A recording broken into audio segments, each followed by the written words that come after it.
This is a joint McKee-Masters roundtable briefing. Apologies for the delay yesterday. I thought it would be smarter to put everyone in one briefing today so we can get right to it and not have to be repeating information to two different groups of people. Now, I'm sure everyone is aware of what has happened in Venezuela with the attempt on the life of Mr. Maduro. There is a very advanced stage of psychological operations that I hadn't gotten into training yet. And while this level of video doesn't necessarily correlate to training, I'm going to probably have to do a little bit of a change because things are happening too quick. And I'm going to have to bring some things in that I was going to wait to do. There is a term called Reductio ad absurdum. Basically taking an argument down to its most illogical reduced form, or out to, I should say, its most illogical reduced form, to show that it can't possibly be true.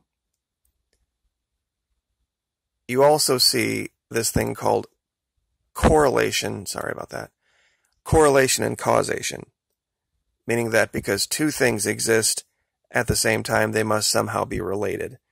In this particular graph here, it's showing ice cream sales and shark attacks. One, of course, does not cause the other, but they do go up at the same time for obvious reasons in the summer. Now, how this relates to what's going on in Venezuela is thus. There's this argument out there, and I tried to address it in the free YouTube side video about the problems in Venezuela and what the causes have been. Of course, the simple-minded folk out there like to grab all of that information from the pill popper down in Palm Beach and say that, well, it's socialism. All these socialist countries have ABC, XYZ problem.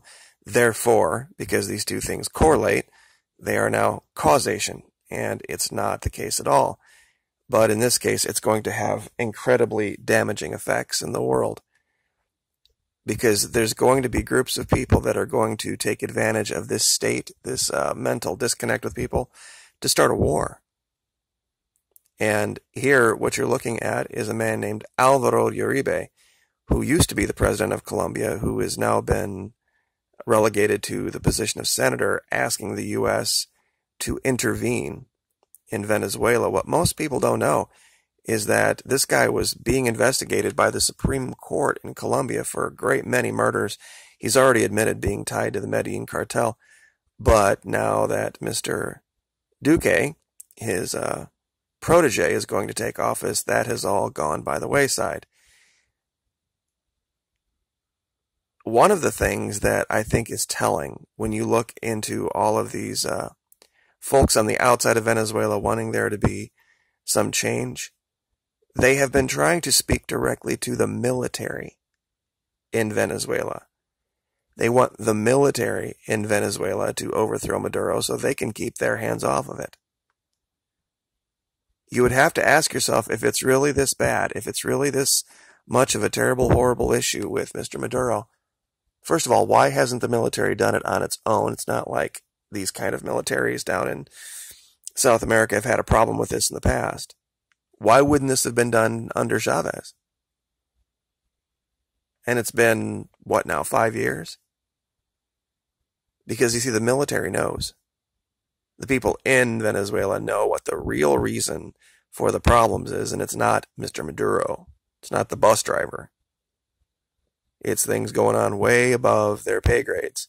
And they're not going to use weapons on their own people on the behalf of the United States. That's just insane. Can you imagine? Let's say the leader of China asking the U.S. military to overthrow the current administration. Even if the folks in the military didn't like the current administration, there'd be no way that they would take up arms on behalf of another country. And mark my words, this is not going to go away. Tomorrow is the inauguration of Mr. Duque in Colombia. Don't be surprised if there's not an event. that more than likely that could be staged by the Colombians, that they can lay at the feet of the Venezuelans and say, okay, well, you see, they were trying to get back at us for this perceived slight or this perceived attack yesterday, and using that as an excuse. Because the Israelis are in Colombia right now for this inauguration, and they have their fingerprints all over this. So keep your eyes open for that. I know I'm clicking through a lot of tabs here. I just wanted to show you guys this stuff as it gets translated. That the Venezuelans saw this coming a long time ago. In fact, this time last year, there were street riots. There were basically instigated by Colombia, all sorts of agitators. There was a helicopter attack on the Palace of Miraflores. A former police officer in Venezuela took it upon himself to try this and failed. This has happened multiple times, and of course, when you look at the mainstream media in this country, all you see is ridiculous stories that have nothing to do with what's really going on. And this is starting to heat up, and it's starting to spiral. And I'm telling you, Colombia is going to find a way to get bullets flying, because once they get bullets flying, now that they're a member of NATO, they are going to go in full force and start a war. And they're not afraid to do so. Because now they have this idea that there is some kind of a vulnerability.